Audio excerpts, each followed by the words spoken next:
Hello everybody and welcome to Farmhouse Lilies. I'm so excited to be here with you today.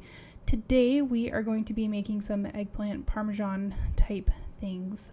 Really just crispy eggplant is really all it is.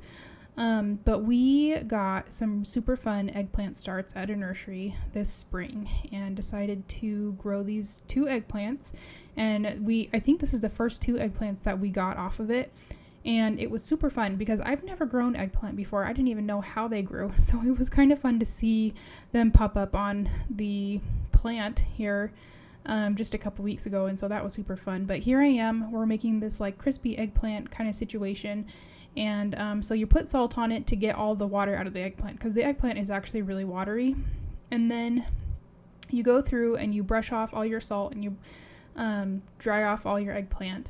And then what you do is you drench it in egg, and I'm actually using freeze-dried egg here. Sorry, we have a little interlude of green beans, but we're actually using freeze-dried egg here because that's what I had, and it's actually super awesome to use freeze-dried egg.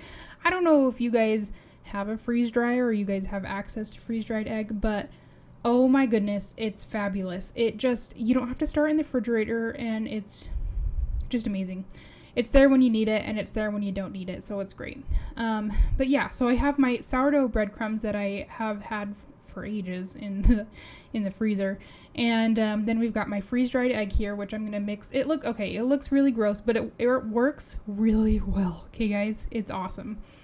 So you mix up your egg, and then what you do is you take your sorry for the camera jiggle there. You take your eggplants, you dip them in the egg, and then you dip it in the, oh, wow, I just skipped right on past that. Anyway, so you dip it in the egg, you dip it in the sourdough breadcrumbs, and then you air fry them for like 7, 8, 9, 10 minutes. And they're so crispy, they're wonderful. And they just turn out into be these really wonderful eggplant crispy things.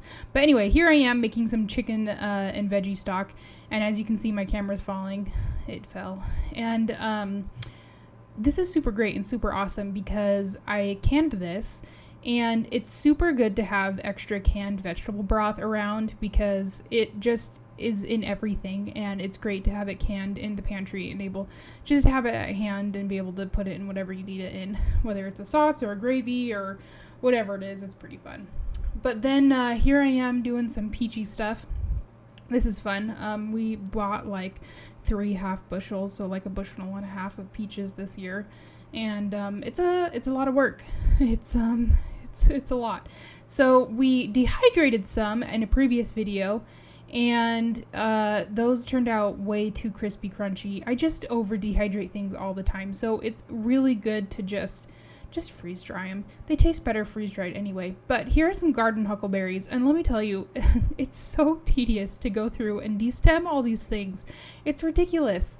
But then, you make your jam and your jelly, and it seems like really awesome. And I have to say, these have a bit of a vegetal flavor that I'm not super enjoying. So I'm glad that I grew them last year so I could have them as volunteer plants this year because I didn't make anything with them last year. Okay, here's the story. So I planted them last year in fabric bucket things, and I harvested them and ended up not doing anything with them because it was too much tedious work to destem them, and then I just tossed them. That was it. So then this year when they popped up and I saw the berries, I was like, oh my gosh, I didn't even realize they were growing. First of all, I just noticed like a couple weeks ago what they were. Like I didn't even notice in the beginning of the spring. I was just like, hey, that looks like a plant that's actually going to turn into something. It doesn't look like a weed, so I'm not going to pull it. Anyway, so we have these garden huckleberries, and I decided to make a jam out of them and put butt tons of clear gel in it. Obviously did not need that much clear gel in it, but it's fine. But it's okay. I'm using it because I made it and I used it, and it tastes good. It's like a good fruity taste, and then it tastes a little vegetal, and I don't love that.